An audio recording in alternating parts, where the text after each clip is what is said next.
This can be solved in 5 seconds.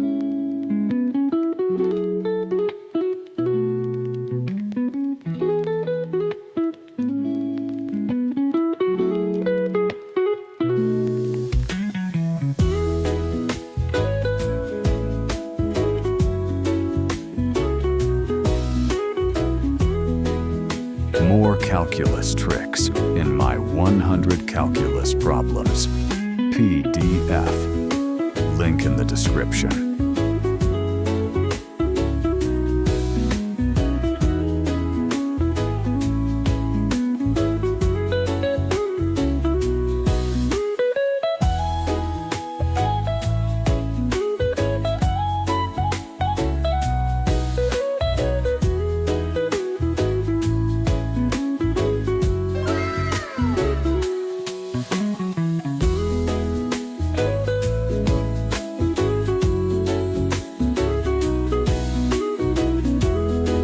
Sub for daily calculus trick.